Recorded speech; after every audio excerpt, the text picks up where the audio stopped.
So I want to do that with you now. I want to spend the last half an hour of this keynote going through and actually showing you, just kind of demonstrating some of these ideas in using an iPad. So I figured I'm doing a presentation about technology and mobile technology. So my whole presentation obviously is being done via my iPad, but this could be an Android device. It could be a smartphone in your pocket. It's about using that mobile technology to the benefit of our learners. Now, some of you may kind of go, oh, well, hang on, I teach literacy. I'm teaching my learners to actually read and write.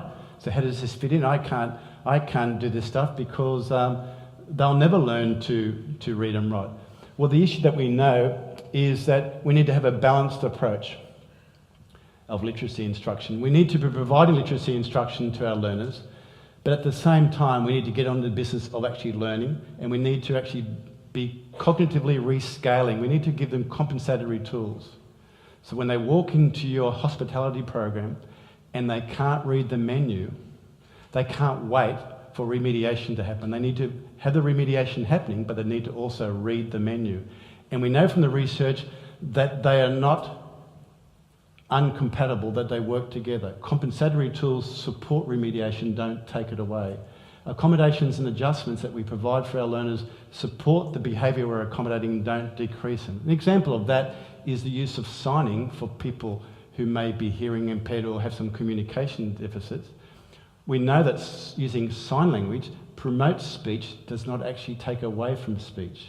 The use of compensatory tools around literacy promotes literacy.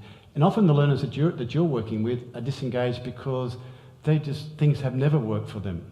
Things don't work for them. They open up Microsoft Word, they start to type, and Microsoft Word gives them red and green wiggly lines, and even Microsoft Word's saying you can't do stuff, okay? And they're defined by, a lot of people with literacy difficulties think they're dumb. They have low self-esteem. They will do anything to avoid a literacy environment because it actually, and we need to kind of say to them, no, that is not the case. We need to give you some tools to support you. So, because it's just too important. This is a photo of a school in Sydney where they're working with a new arrivals program in a secondary school, working with young, in this case men, who using technology. And what it kind of, and just the great things that were happening in this school, and what it kind of talked to me was that technology has suddenly made possible so many tools for students who desperately need those tools right now. And we need to provide those too. Now, I also realise that what I'm going to do is going to freak some of you out, okay?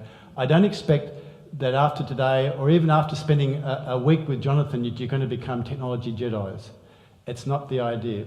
The idea is to reflect on what you do and just look at how this can change your practice, because what has to happen is, I believe, is that we have to disrupt what we do ourselves and make some changes.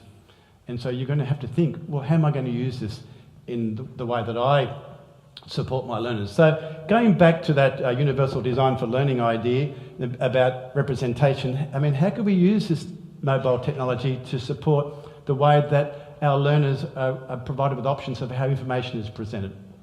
And there's a whole bunch of things that we can do.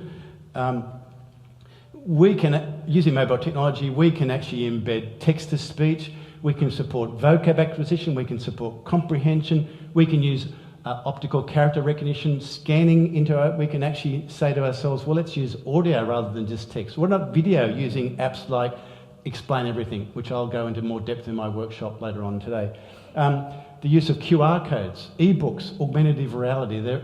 So an example of some of those are, some of my tools out, is on my iPad. One of the things that I will do is I will go into general, go into accessibility, and the first thing I do on every iPad that I think my institute owns, or if a student brings their own iPad in, I go into accessibility, I go into the accessibility sections, and this is iOS 8 I'm running now, and there's a section called speech, and I turn it on.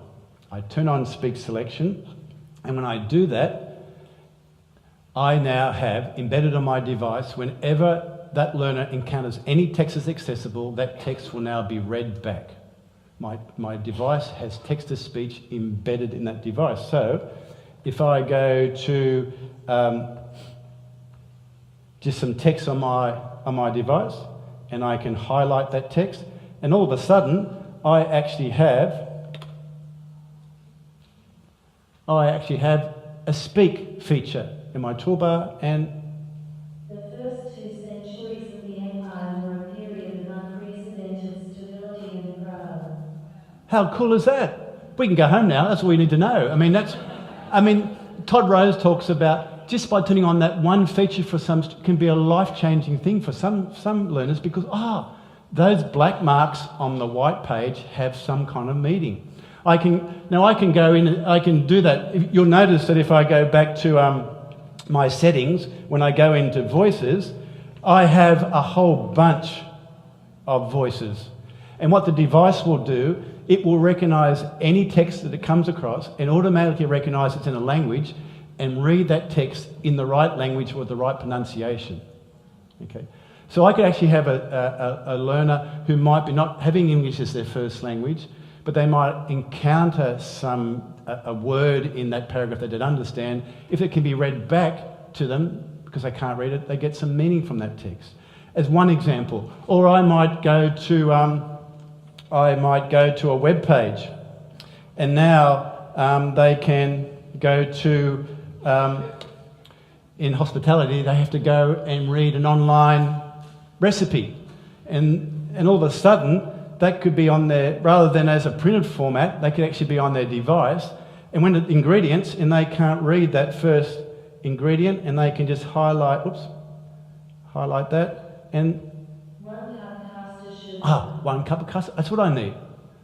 And I don't need the Velcro assistant who is Velcroed to me, who walks around with me everywhere and reads stuff to me and writes stuff for me. I unvelcro that person, and what their job now is to engineer my environment. They need to prepare, not repair. So when I go into my hospitality program, they say to the teacher, give me your menu that's currently printed, and I'm going to digitise it so that when Mary or Abe comes into your program, that recipe will be on the device and they can read it back and they can be included like everyone else in that program. So, and then at the same time, I can go, isn't those web pages confusing? You know, there's so much information on that web page.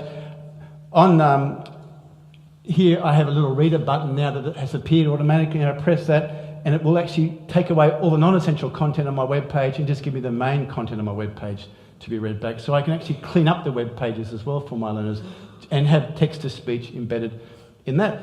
Cool. Then I can actually go to, I haven't even bought an app yet. All I've done is turn on one feature, and I can go into my iBooks, and I can open up my book, Hitchhiker's Guide to the Galaxy. Now I can read my book. And what I can do is with a 2-finger swipe down the screen, it automatically starts reading automatically.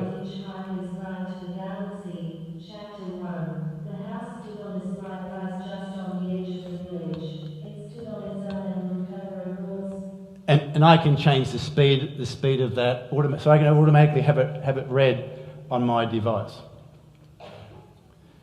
So that's fine, but then I've got to go, okay, that's great. I can go home now. But the issue is just by having it read back doesn't mean I'm going to understand. I need issues around comprehension of vocab, and I'll go through this in the workshop I'll do later on today. But also, the unvelcroed person has become unvelcroed. They're going to go to the instructor and say, I need to get your material, put it on Sam's iPad. Okay. And so here's the material, and how do I get it in? Because it's week. Oh no, you're on holidays, aren't you? It's week 10, say day 4, week 10, day 4, term 3. It's time for my week 10, day 4, term 3 handout, which I love. I've been using this handout for 20 years. I got it in one of those Blackline master books. I do love this handout. It's such a lovely one. And I've recopied it several times, and I just kind of give it out to we all use the same handout. Well, I need to kind of digitise that. And so how do I get it in? Well, I could use things like OCR technology, apps that allow me to actually take a photo of any text in my environment. So here's from my motel room is a customer survey. Now, I might not be able to read that survey, so I could grab that survey form, put it on my table here, open up this app called Prismo, he says. And hit the camera. And just wiggle it around. And just got to get my... It might not work quite well because of the light. I want to take that photo. Done. Bring it back around. I will crop that. I just want to read this bit here. It's probably a bad light, so it might not quite work, but we'll see how we go. Apply. So that's the bit I want to read. I then, cancel. I then recognise. It will scan it. It's actually done not such a good job because the light was so bad. But you see what it's done? It's actually taken the text off my device. So if I go back to here and got one that I did earlier in better light, I took a photo of the text. It brought it up. It actually scanned it in. I then press my button, read it out aloud. It prepares the text. That is why we would like to hear about your status. We can only improve our business and... I was able, using that smartphone in my pocket, access that information was otherwise inaccessible by taking a photo and actually have it read back to me. This app will also translate that from the English into any other language that I choose to get as well. Hey, so I'm with my daughter who I stalk on Facebook in Germany at a restaurant. I can't read the menu.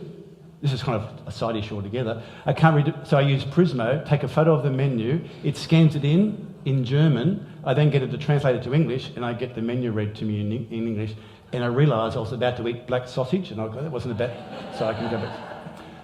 So that's using OCR technology. I mean, just simple things on my device to support my students in their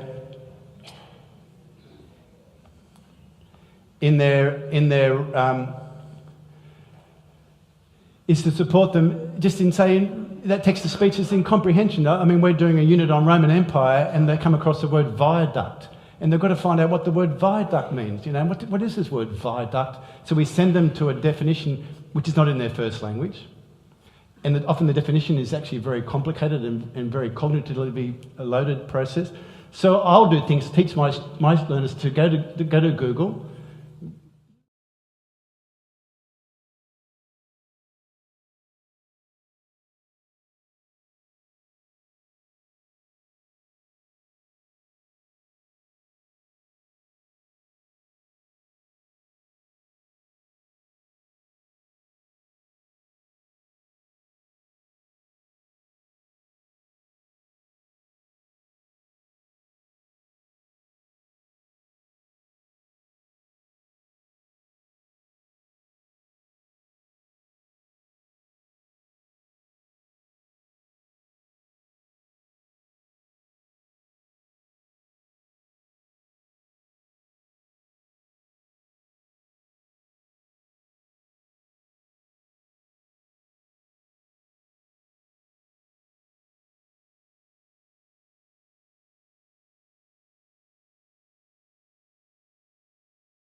and we need to digitise. The thing that we need to do, is to digitise information. So if you do nothing else, before we go to writing, if we do nothing else, we need to digitise our content. We need to get our content digitised so it's available for all our learners. We need to go paperless. We need to go paperless, not for us, but for our nothing to do with us. It's not about whether you're comfortable with that idea or not. It's about when you digitise something, you actually make available things like text-to-speech. You make available, who's that designed for? We need to actually, in this classroom, they decided they would go from only having paper content. They moved it to their desktop computers, but they've now moved it to their mobile devices for those students. And they've even actually looking at the creation of ebooks, and Jonathan talked about that in your institute, about ebooks as a tool that we can use. Book Creator is a wonderful app, and I'll be looking at that in my workshops as well. An app that can actually quickly make content available for our learners. I was recently on working in a remote community, actually this time in Groote Eylandt, Umbacumba. And in that remote community, English not their first language, often their third language. Instruction happens in English, and we wanted to quickly make some content available for those learners. We made this book in Book Creator in a matter of a couple of hours with the learners taking photos, drawing pictures, taking photos of their pictures, embedding the text that they wrote, embedding their voices, but also putting that text in language and actually getting an elder to read that and having that all embedded in the book. So this is a book that the students wrote, and so they could actually highlight that text and actually have it read back. They can highlight the text and have it read back, but they can also click on the buttons that we put in when we recorded the elder.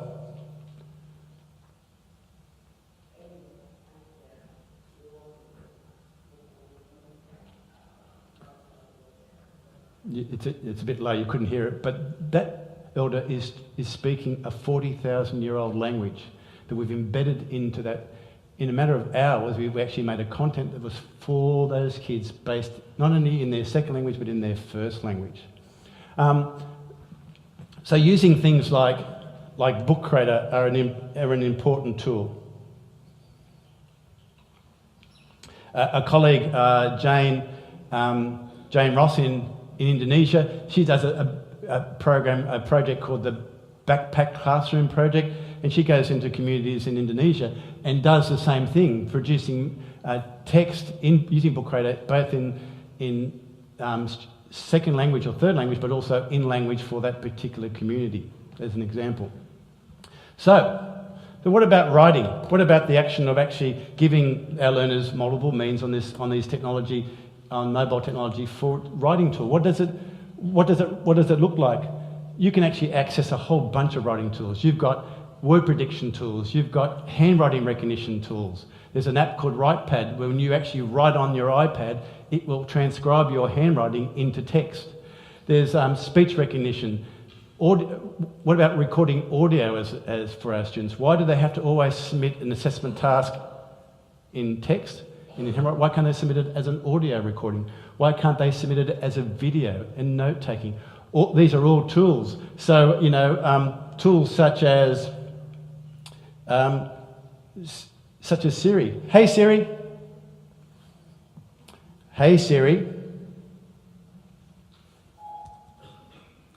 Siri says, hi. Great. Hey Siri, what's the weather like in Brisbane? Hey Siri, what's the weather like in Brisbane?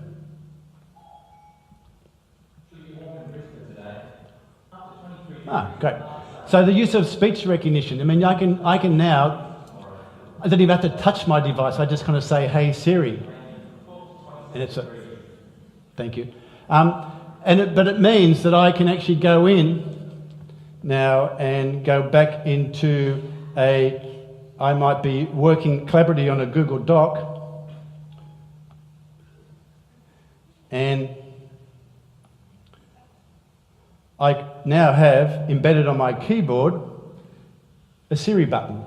And so rather than actually have to type on that QWERTY keyboard, the weather today will be sunny. I didn't actually pronounce B, will be. If I actually put a microphone onto my device, it will improve my speech recognition 100%. I'm able to actually have that happen. I'm also able to do things like use my mobile phone, because I'm using a Google Doc, I'm sharing it, and open up my mobile phone, use Siri on my mobile phone onto my device over there. I am using speech recognition.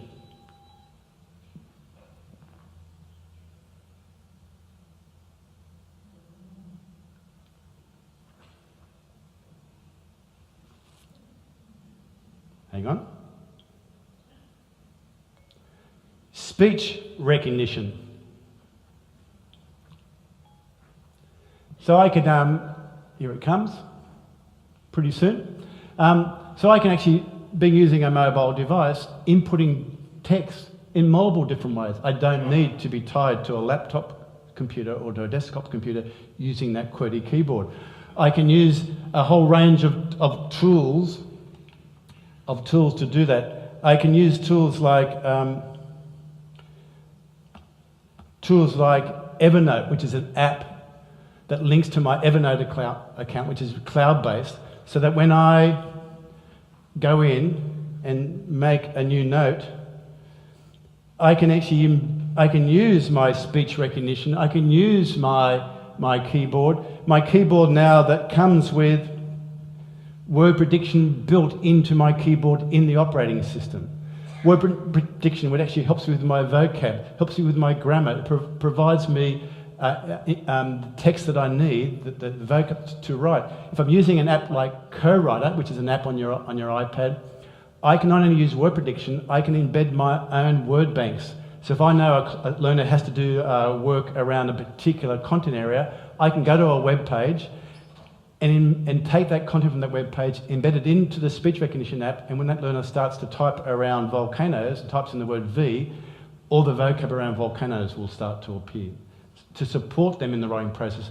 Am I assessing their ability to spell and to be grammatically correct, or am I assessing their ability to tell me what they know about volcanoes?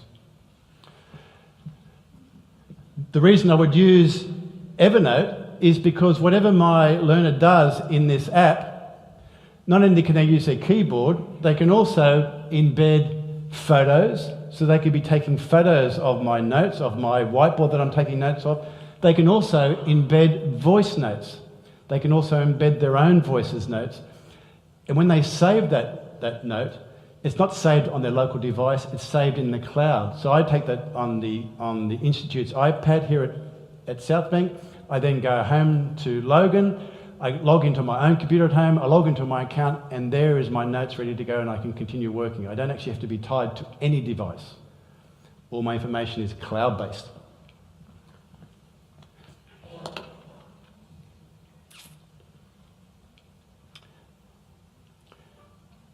So we need to provide multiple means of action expression, and really this issue of assessment is critical. The issue of how do we assess our learners, particularly our learners who struggle because English is not their first language, and we're assessing them in English. We're asking them to tell us what they know in English, and why are we doing that? And why is that the only means of assessment? I will show this in my workshop, but in that school where the New Arrivals program, they actually use Book Creator as an assessment tool. They provide their assessment tasks in Book Creator, and they give these students options to actually input their answers, either by using the keyboard, but also by putting in their own voice answers as well. Then the students can then actually save it as an ebook and send that ebook to their instructor. That's already ready to go. That's actually not tied to any platform as well. So the instructor, it doesn't have an iPad, they have a PC. Then we've got some web-based ebook readers that the instructor can use. But we're using that kind of technology. The teacher there is thinking beyond just what they know and thinking, well, how can I use this to support my learners in the things that they do? And support them, we also, in terms of their executive functioning. The learners that we have come to our programs with reading and writing barriers that are provided for them, but the major issue also is actually being organised and actually being on time and bring what they need, and all those executive functioning issues, and just being the whole distractibility of technology as an example. And then kind of doing research around, as an example, I'm just thinking we're doing this research around web pages and trying to figure out, so, you know, you've got to go to 100 different web pages. So say I was on this web page here, and I've got to look at my time, and I just want to copy that, that web page. This web page, you know, I've got to read this web, oh my God, it's in English, I've got to read it, I've got to know what I can't understand this web, I've got to read 5 of these to do my research project. So I show the learners that I work with an app called TLDR, Too Long Don't Read. They open up Too Long Don't Read.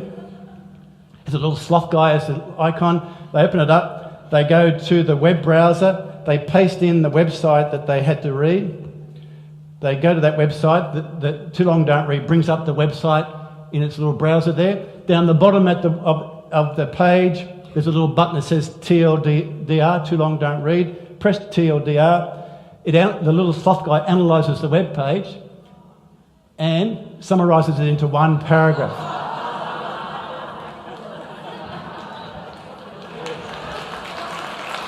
Now, all that's done is means that they can actually, I don't need to go there, that's the wrong web page. It actually gives them a vehicle to actually be able to get that information.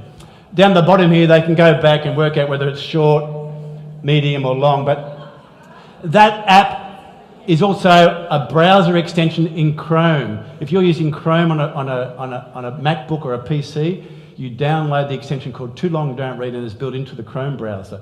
So whenever they come to that, they can just auto-summarize that feature. And even doing things like, then I'll kind of put that, great, I'm writing my assessment task, and now you're asking me to actually use these books that I've had to read, and now I've got to reference them in APA style with all the dots and the commas, and oh my God, it takes me, and then you're taking marks off me for actually putting the wrong dot and the comma in the wrong place. But hey look, there's a barcode on the back of that book that I've got to reference. How cool is that? Hey look, there's a reference app called Easy APA. Hey look, I can reference a book. Hey look, there's a barcode thing on the top right-hand corner. Press on that. Hey look, I just scan over the barcode. Just move this. The light's not working quite right. There it goes.